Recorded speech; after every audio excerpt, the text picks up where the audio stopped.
Now switching to look at the various emerging technologies that have an effect on wellness, we can look at the Fitbit. The Fitbit is a perfect example of one of a recent innovation that has taken the fitness world by storm. The Fitbit is a piece of technology that counts the steps that you take throughout the day. It also has the ability to measure your heart rate as well as your sleeping patterns. It has the ability to alert you when you have been inactive for a significant period of time. And it's getting people constantly moving. It's keeping them active throughout the day, and so they don't have as many periods of inactivity. It also is creating a very good culture in various workplaces by creating competitions, having challenges. Humans in general love competition. They always want to compete, to compare, to contrast. And so the Fitbit is providing an opportunity for people to not only engage in physical activity, but to also compete and share and foster a community, a social community, which helps improve wellness not only through the physical, but the social aspect as well. So now that we've discussed what wellness is and how it affects society, let's begin discussing the topic of our presentation today. Casing is a division of the oil field. It is a contracting position. So the drilling rig will go out and they'll drill the hole to find oil, and then the casing crew will come out and they'll screw the pipes together that are going to stay in the ground.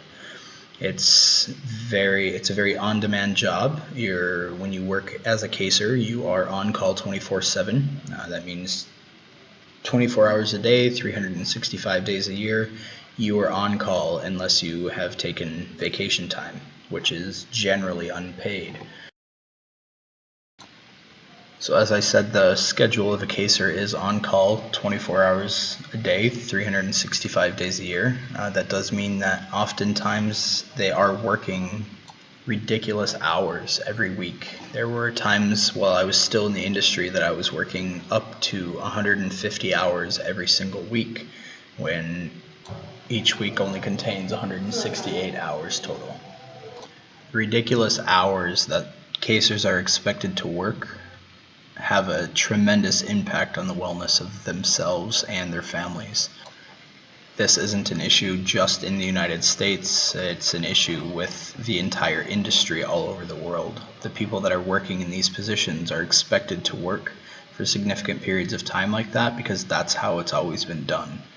Instead of trying to find a new and safer way to perform the same functions of the job, they just continue to do things because that's the way it's always been done. This intentional negligence or ignorance to the fact that anytime somebody's working that many hours, they're going to start becoming fatigued, and the fatigue is going to have an effect on that person's ability to perform the functions of an already dangerous job. So the safety in the oil field is severely compromised by requiring casers to work for that many hours. There were times that I had been awake for well over 50 hours performing the same job with no sleep at all. Sometimes casers will get an hour of sleep in here and there in between the various functions of the job, but the majority of the time they're awake the entire time they're clocked in. After hearing that schedule, many people often say, why do they stay in that position? But to understand, we have to look at who the typical casing employee is. A lot of the people that work in the casing industry are high school dropouts. There are some that are illiterate. Many of the employees are felons, and so this is providing them with an opportunity to make the kind of money, more money, oftentimes than college graduates. Starting salaries are around $100,000 a year for a casing hand, but you're working ridiculous amounts of hours. And so you have people that are looking to improve their situation through improving their financial situation, but they don't realize, they haven't been educated on how that's going to impact the other areas or aspects of their lives.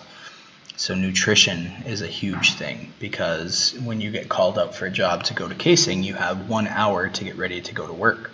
You could be waking up at 2 o'clock in the morning, 4 o'clock in the afternoon, and so you don't have time to prepare to purchase or to make a lunch. You have to get your stuff, get your equipment, make sure you have everything, and get to work. So oftentimes what they do is they'll stop at a gas station and they'll get burritos or hot dogs or pizza or just terrible gas station food. And they have to make sure that they have enough for several days, because they never know how long they're going to be out on location. And so that has a drastic impact on the nutrition of those individuals. Also, spending so much time away from home, they're not getting to see their children grow up. They're missing games, they're missing events, they're missing birthdays and weddings of friends, and they're missing anniversaries and dates, and they're not getting to spend the time with those loved ones. And so it has a huge impact on their social lives as well as their intimate relationships and things like that. Throughout the course, we've talked about how maintaining a balance of the different areas of wellness is a key to having ideal or perfect wellness. I think that by educating the workers in the various deficits that they may face within that industry, that they could make improvements or plan for improvements. Some of the things like health, nutrition, relationships, finances. With health, it's a very dangerous job, and so injuries are things that occur. Teaching people to have an exercise routine, teaching them how to do stretches, educating them on the various dangers out on the rigs themselves is very important.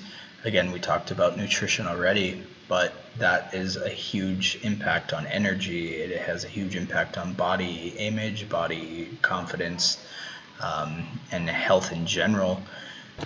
At one point in time, while I was working in the oil field, I was drinking 10 energy drinks, 2 5-hour energies, and a handful of caffeine pills every day just to stay awake, while other people were defaulting to things like meth, cocaine, just to stay awake to perform the functions of that job. That has a significant impact on the safety of the workers.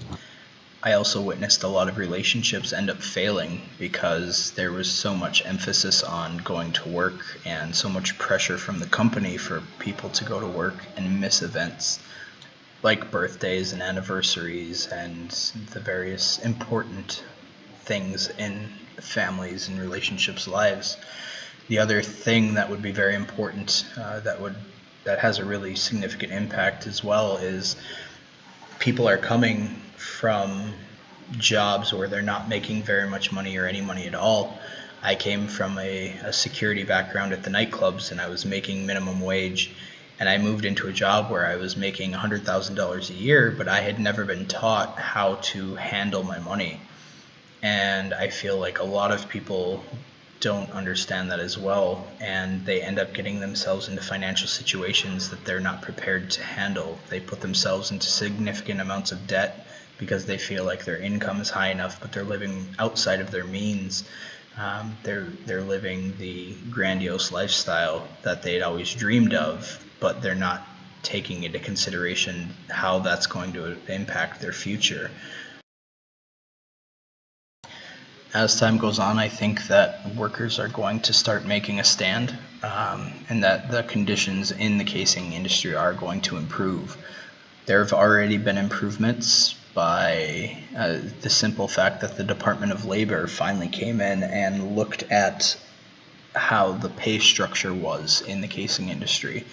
Previously, casers were paid by the foot, not by the hour, so overtime was not granted to those individuals. And so the Department of Labor came in and made a decision that they were no longer, casing companies were no longer allowed to provide compensation by the foot. They had to also pay by the hour, and so that individuals would be compensated for that overtime that they had spent. I feel like eventually it is going to transition so that the casers will have a similar schedule to the individuals working on the rigs, also known as roughnecks. At the current time, the majority of roughnecks work